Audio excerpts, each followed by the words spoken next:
Segundo livro de Crônicas, 15:3.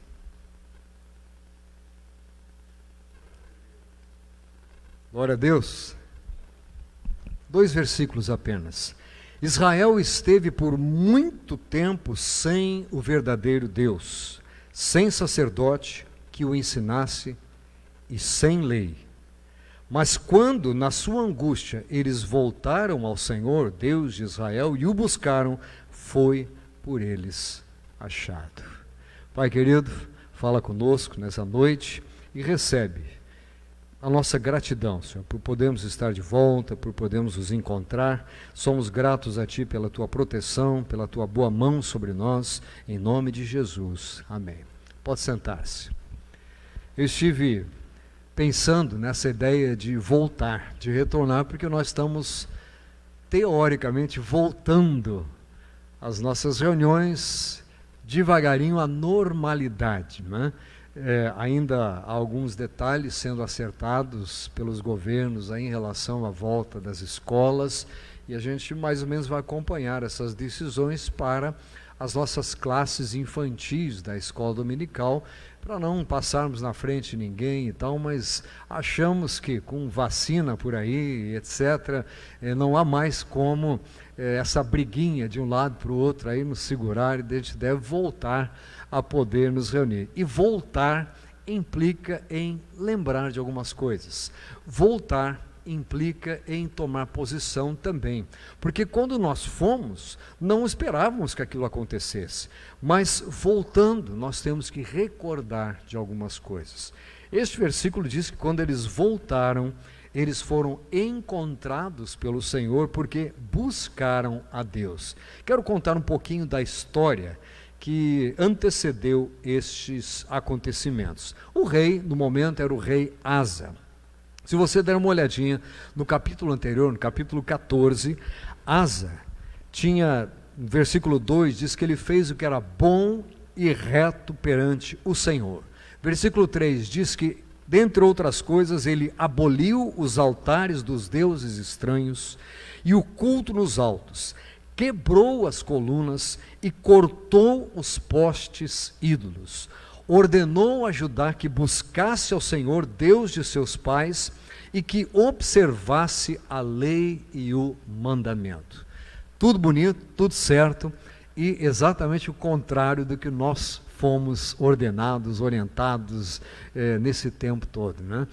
Fica assim uma clamorosa a diferença, porque eles vão voltar. Alguma coisa aconteceu que os faz voltarem. Nós estamos voltando, e a pergunta que eu lanço hoje à noite é: como estamos voltando? Com que determinação estamos voltando? Para que estamos voltando? Precisávamos mesmo voltar? Estava bom do jeito que nós estávamos? Como é que estavam indo as coisas? No caso do povo, estavam servindo a outros deuses. Talvez muita gente, nesse período de afastamento, de distanciamento, e até, em alguns casos, de isolamento, talvez alguns tenham se afastado de Deus. Talvez alguns tenham procurado outros. Talvez tenham andado por outros caminhos. Alguns talvez tenham ido para outras igrejas, graças a Deus estão andando no caminho, mas talvez alguns tenham perdido o ânimo no meio do caminho. Talvez não tenham chegado ao ponto de servir a outros deuses, como diz aqui, provavelmente não chegaram, mas há algumas coisas, com certeza, que precisam ser quebradas. Diz que Asa mandou quebrar algumas coisas. Ele aboliu um determinado tipo de atitude e mandou quebrar aquilo que era contrário, aquilo que simbolizava o que vinha sendo feito. Nós temos que pensar nesses dias se há alguns hábitos a serem quebrados, se há algumas dependências que precisam ser quebradas, porque nós vamos criando, de acordo com os nossos interesses, as nossas afirmações, nós vamos criando as nossas bases, nós vamos dizendo do que queremos depender, porque no fundo, o que nós queremos é ter uma resposta. Nós queremos é poder dizer alguma coisa, agir assim porque eu penso isso, isso e aquilo, porque cada vez mais nós estamos sendo induzidos a ter o nosso próprio pensamento. E Paulo diz que isso é bom. Paulo, quando diz a Timóteo, ele fala: olha, você tem que ter para você mesmo a sua fé. Você tem, para Timóteo ou para Tito? Deu dúvida agora. Mas enfim, tenha para você mesmo a fé que você tem. Você precisa saber em que você crê. Você precisa andar no caminho e saber por que você está andando. Você precisa quebrar maus hábitos.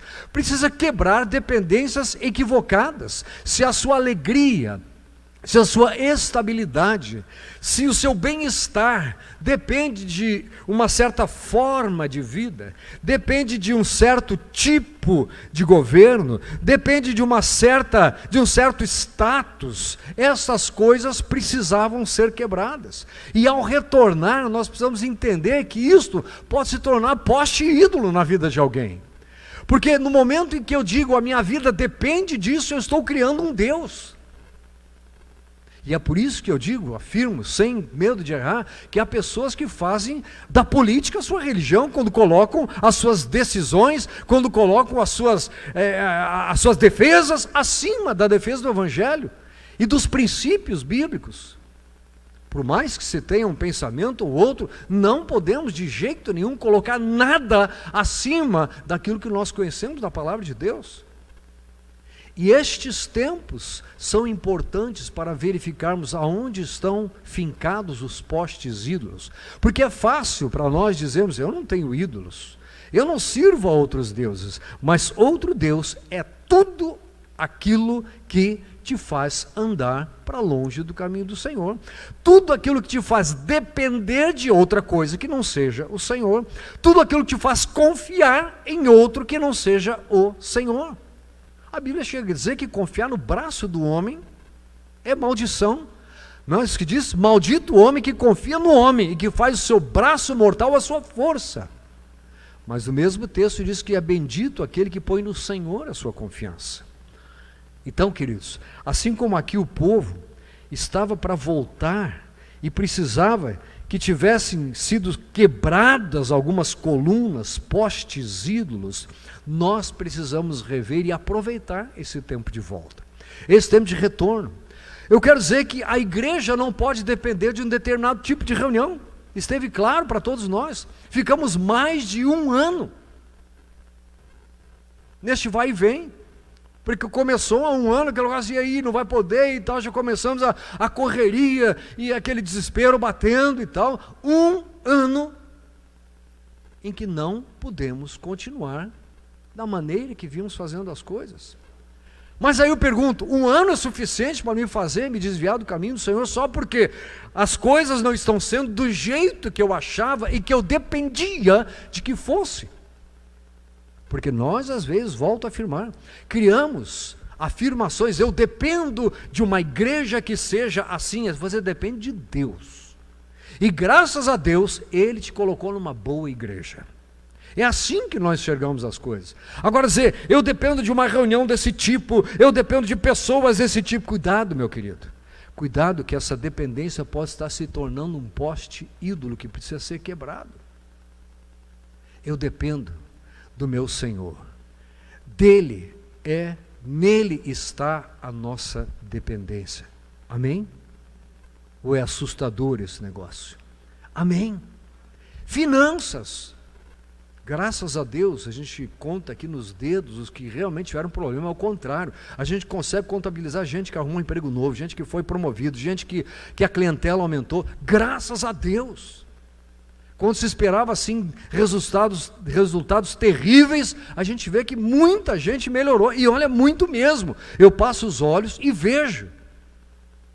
Agora, é claro que um ou outro teve a sua dificuldade, mas a gente viu pessoas se mobilizando para que a dificuldade não se transformasse em necessidade, para que a luta não se transformasse, muito menos em queda, em desvio e em poste ídolo. Porque aí sim, não dependemos, mas que bom termos uma igreja que nos ampara, uma igreja que se interessa por nós. E eu sei que alguns, quando alguém liga na casa, meu irmão, como é que está? Mas está me ligando de novo, o que é? Não, é para ajudar, é para estar junto, para andar em frente, para seguir em frente, porque eu não sei se outros anos virão. Quanto tempo falta para Jesus voltar? Se você pensar na volta de Jesus, nós não sabemos. Mas se pensar que ele precisa voltar a reinar na vida de algumas pessoas, pode não faltar tempo, não falta tempo algum, é o momento. Hoje é o momento de nós dizermos, Senhor, eis-me aqui, para retomada, para realinhar as coisas, para estar andando na tua presença. Então ele ordenou isso tudo e ordenou que buscassem ao Senhor, Deus seus pais, e que observassem a lei e o mandamento. Que mais? Versículo 5.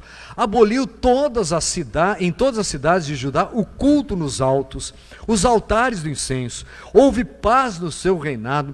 Edificou cidades fortificadas em Judá, pois havia paz na terra e não houve guerra contra ela naqueles anos, porquanto o Senhor lhe dera repouso. E assim você quer voltar? Amém? Voltar em repouso, em segurança, que o Senhor nos dê. Disse, pois, a Judá: edifiquemos essas cidades, cerquemo-las de muros e torres, portas e ferrolhos, enquanto a terra ainda está em paz diante de nós, pois temos buscado ao Senhor nosso Deus, temo-lo buscado e ele nos deu repouso de todos os lados. Edificaram e prosperaram. Amém? Glória a Deus. Assim como você pode edificar e prosperar para a glória de Deus e para a sua alegria. Mas, vejam só, olha o tamanho do exército que Asa tinha. Versículo 8. Bem diferente do nosso aqui no Brasil. Tinha Asa no seu exército 300.000 homens de Judá, que traziam pavês e lança, e 280.000 de Benjamim. Que custo que seriam as forças armadas com essa quantidade de pessoas servindo, né? Enfim, 280.000 de Benjamim, que traziam escudos e atiravam com arco, todos eram homens valentes. Aí eu pergunto, basta? Ou isso pode se tornar uma confiança equivocada? Ou isso pode se transformar num motivo de eu descansar que na verdade não serve? Olha o que aconteceu, versículo seguinte. Zerá, o etíope, saiu contra eles com um exército de 1 milhão de homens. E eles tinham 580.000. Se eu começo a confiar nos números, os números logo me derrubam. A nossa confiança, como diz a palavra, não está em se somos muitos ou poucos, ela está no Senhor. Ele que fez os céus e a terra, que nos salvou, que escreveu o nosso nome no livro da vida e que permite que estejamos aqui hoje reunidos, glória a Deus. Este Deus maravilhoso. Então 1 milhão de homens e 300 carros e chegou até Maressa. Então Asa saiu contra ele e ordenaram a batalha no vale de Zefatá, perto de Maressa. Clamou Asa ao Senhor, seu Deus, e disse: Senhor, além de ti, não há quem possa socorrer numa batalha entre o poderoso e o fraco. Dizendo: Senhor, fraco sou. Eu sou fraco, mas tu és forte. Essa é a verdadeira declaração de fé do cristão, daquele que confia em Deus. Muitas vezes tem sido afirmado por aí que você não pode de jeito nenhum dizer que você é fraco. Eu vou dizer o seguinte, meu querido: afirme que você é fraco, mas que no Senhor você é forte. Cuidado com aquela diferença, dizendo: eu posso, eu sou o cara. Cuidado, porque 580.000 não derrotariam um exército de 1 milhão de pessoas.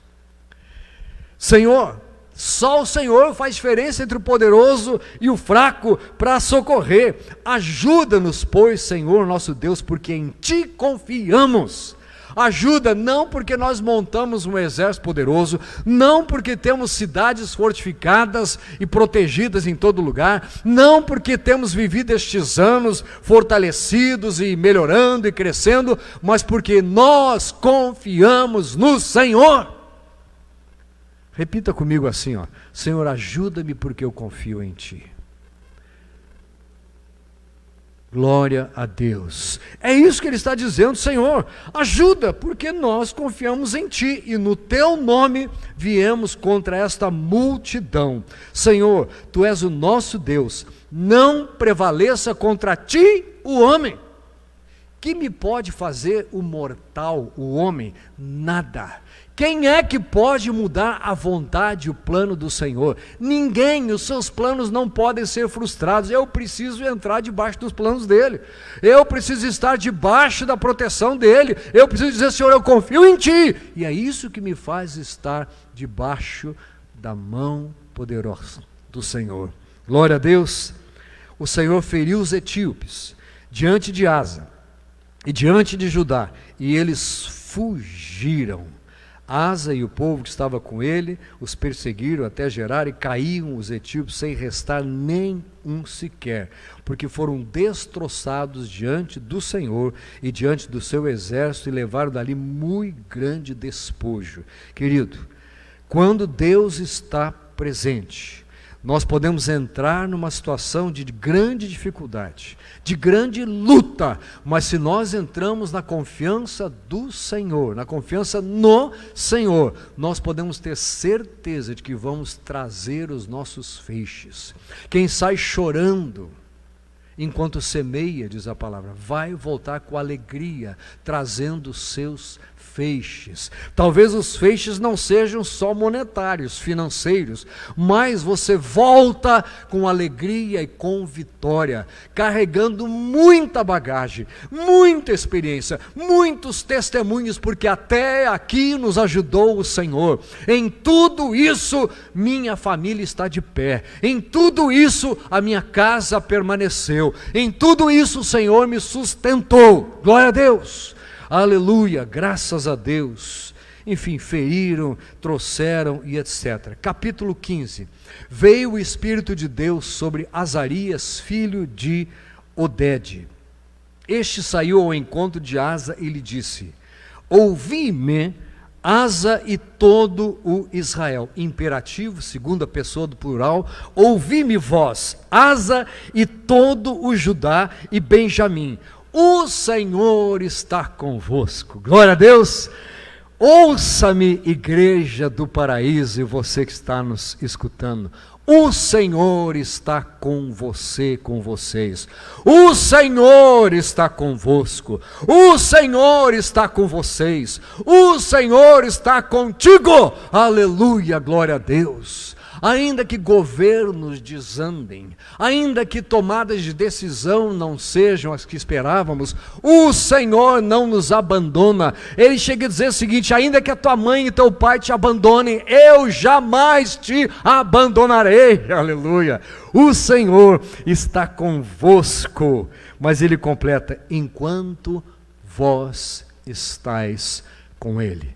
Por isso, eu posso afirmar aqui hoje à noite: o Senhor está com você, porque eu vejo na sua atitude de estar aqui buscando a Deus, a atitude de quem está querendo estar com Deus, estar na presença do Senhor. É isso mesmo? Glória a Deus. Então o Senhor está conosco. Ele é encontrado por aqueles que o buscam. Buscar-me-eis e me achareis quando me buscardes de todo o vosso coração. Serei achado de vós, diz o Senhor, quando me buscardes. Glória a Deus. O Senhor está convosco enquanto vós estáis com ele. Se o buscardes, ele se deixará achar. Porém, se o deixardes, vos deixará. Há uma lógica aqui. Olha, quem me busca me encontra. Aí você diz: não, mas isso é Antigo Testamento, pastor. O Novo é diferente. Não é diferente. Porque Jesus disse assim: quem quiser vir após mim, negue-se a si mesmo, tome a sua cruz e me siga. Quem quiser que venha. É isso que ele fala ou não é? Não é que eu não vou dizer, não vou exagerar e errar dizendo depende de nós. Não, salvação é de Deus. Salvação é totalmente de Deus, mas Ele nos deixou o privilégio de escolhermos buscar a Ele e o encontrarmos. É aí que a diferença é feita. Não em que nós sejamos especiais e sejamos definidos como aqueles que serão bem-sucedidos, mas em que simplesmente nós podemos provar o cumprimento das promessas de Deus. Entre elas, quem me busca me encontra. Foi o que Jesus falou nas palavras de Lucas ou não foi? Não foi? O que ele diz lá?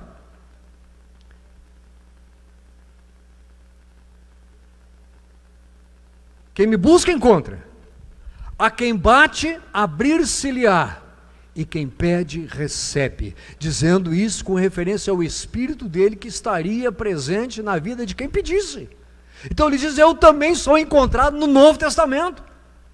Ele diz assim, eu vou procurar vocês e vou encontrar? Ou ele diz, você que me busca, me encontra? É isso ou não é? É necessário buscar. Pastor, o que é buscar a Deus? Esta é a boa pergunta. Esta pergunta é excelente no meio do tempo que nós estamos vivendo, porque há uma tendência muito grande em desviarmos os olhos daquelas coisas que têm valor para as coisas que são consequência. Há uma tendência muito grande em nós começarmos a associar a presença de Deus às coisas que estão acontecendo. Se elas estão bem ou não estão, se são do jeito que eu gosto ou não gosto, quando na verdade a presença de Deus é associada única e exclusivamente a nós o buscarmos, porque vontade dele já é. Ele disse, eu vou ser achado. Tanto ele quer estar conosco que Jesus, antes de partir, disse, eu vou preparar lugar. Quando eu preparar, eu vou voltar. E eu vou voltar porque eu quero receber vocês para mim mesmo e porque eu quero ter vocês no lugar que eu estou preparando. É o que ele falou, não é? Ele quer estar conosco, mas ele diz, quem me busca, me encontra. Não é por esforço, não é por merecimento, não é por ofertas maiores, não é por fazer muito, não é nem por evangelizar mais, é por buscar a Deus, orando, associando as coisas que acontecem com a palavra de Deus, perguntando para Ele, Senhor, nessa nova situação que eu estou vivendo, é isso mesmo que eu devo fazer? Porque, Senhor, acima de tudo, o que eu quero é servir, honrar, obedecer, buscar ao Senhor. Nisso que eu estou vivendo, nessa idade nova que começou, nesta fase nova, já que fase mudou de cor várias vezes aí, não é? Então, mas na nossa fase de vida, como é que eu busco a Deus? Trabalhando, empregado, desempregado, aposentado, planejando começar a trabalhar. As fases são diferentes, mas em nenhuma delas eu posso dizer, vou esperar que chegue tal momento para buscar a Deus. Ou então, já busquei a Deus no passado, agora ninguém se aposenta de buscar a Deus. Todos nós caminhamos e buscamos a Deus até o dia que Jesus vai voltar para nos buscar. E por isso, é que quando vemos essas coisas todas no mundo acontecerem, podemos dizer, aleluia, está próxima a minha redenção, porque eu tenho procurado servir a Deus mesmo nestas novas condições que se apresentaram a mim. Glória a Deus. Se o buscardes, ele se deixará achar, porém se o deixardes, vos deixará. Mas pastor, a Bíblia não diz que ele não lança ninguém fora, é verdade, ele não desiste de nós. Ele diz, no Novo Testamento Jesus falou assim, olha, aquele que vem a mim, que o Pai me dá, vem a mim, aquele que vem a mim, eu não lanço fora. Mas quem quiser partir, infelizmente, pode tomar essa decisão. E o que eu estou advogando, a ideia que eu estou defendendo aqui, neste tempo, nós provavelmente descobrimos muitas coisas que, embora parecessem boas, de alegria, poderiam se transformar em postes ídolos, nos quais nós colocaríamos a nossa confiança. Só posso ser feliz se, só vou me alegrar quando, só vou fazer isso se, colocando condições, quando na verdade Deus fala assim, você me busca, você me encontra. Glória a Deus. E aí vem o versículo, os dois versículos que eu li ao início, dizendo, Israel esteve muito tempo sem o verdadeiro Deus. Todos nós estivemos algum tempo sem o verdadeiro Deus. Cada um de nós se converteu em uma determinada idade. Eu tive o privilégio de conhecer ao Senhor na minha tenra infância. Louvo a Deus.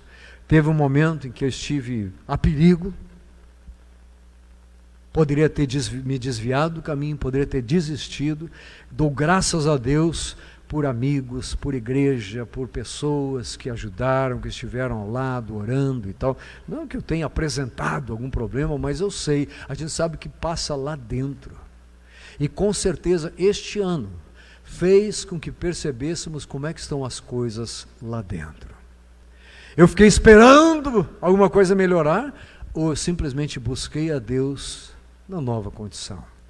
E daqui para frente, como vai ser? A gente fala, como é que vai ser agora? Se eu falo isso com desespero, porque a minha vida depende de continuar sendo igual, eu estou num caminho perigoso.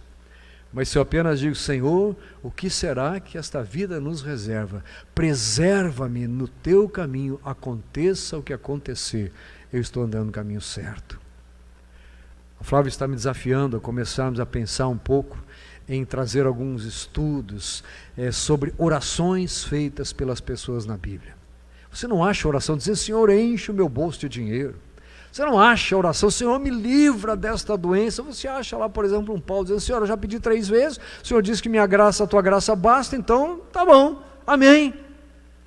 Mas a maioria das orações, Senhor, preserva a nossa capacidade de te servir em qualquer condição. Ajuda-nos a te conhecer profundamente. Senhor, que nesta nova situação, a minha experiência contigo aumente, que o meu relacionamento contigo se aprofunde a tal ponto de eu sair dela maior do que eu entrei. Glória a Deus. Como foi o caso destes homens? Poderiam ter olhado para o bandido e dizendo assim, acabou, não tem mais jeito, vamos sucumbir. Mas Asa buscou ao Senhor e disse, Senhor, Tu és aquele que fazes a diferença entre o que se acha poderoso e o que se acha fraco. Não há em nós força. Há algumas pessoas que oraram esse tipo de oração. Josafá foi outro. Ele disse para Deus a mesma coisa em outras palavras. Senhor, não há em nós força para resistir este povo aí. Agora os nossos olhos estão postos em Ti para ver o que Tu vais fazer. Foi mais ou menos esta a oração dele. E Asa disse, Senhor, é contigo, porque nós confiamos em Ti. O que vai acontecer, eu não sei. O que já aconteceu, vivi. Eu sei de uma coisa, eu preciso estar confiante no meu Senhor. Glória a Deus. Quando na sua angústia, eles voltaram ao Senhor, Deus de Israel, e o buscaram, foi por eles achado. A atitude do Senhor, por isso que Ele não lança fora. Ele diz o seguinte, olha, mesmo que você tenha escolhido confiar em outra coisa, em outros deuses, mesmo que você tenha andado por aí, eu estou preparado para receber você de volta. Eu não desisto de você. Buscou, encontrou. Confiou, recebeu o resultado da confiança. Confiar em quê, pastor? Conheça a palavra de Deus. Conheça as promessas do Senhor. Esforce-se e esteja esperando o que Ele prometeu. E não o que o pastor prometeu para você. Não o que um amigo disse, olha, aconteceu na minha vida, vai acontecer na sua. Não, o que a palavra de Deus diz. Espere no Senhor. Esta é a nossa confiança. Esta é a nossa fé. Aqueles que o buscaram, o encontraram, porque eles voltaram mesmo tendo passado por angústia. A angústia não fez com que se desviassem. A angústia deste ano não pode fazer com que crentes desistam de andar no caminho do Senhor. Esta e outras angústias não podem fazer com que desistamos no meio da caminhada. Não podem fazer com que fiquemos esperando, Senhor, quando as coisas melhorarem, eu vou te buscar. Então Deus fala assim, tá bom, quando você me buscar, você vai me encontrar. Não há tempo para ficarmos esperando por nada, a não ser esperar confiantemente no Senhor. Como diz Davi, esperei confiantemente no Senhor, e Ele se inclinou para mim e me ouviu quando clamei por socorro. Não é o que diz Salmo 40? Esperei confiantemente. Esperar com confiança é garantia de, no tempo certo, vermos a mão do Senhor operando. Agora, a minha maior confiança, eu quero dar o meu testemunho, é que eu estou esperando a volta de Jesus, e sei que no tempo certo vou vê-lo buscando o seu povo, vou ouvir o meu nome sendo falado pelo Senhor. É isso que eu quero.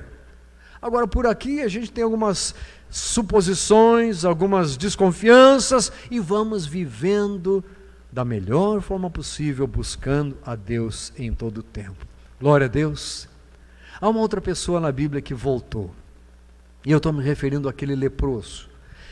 O Senhor Jesus curou 10 leprosos. Lembra disso?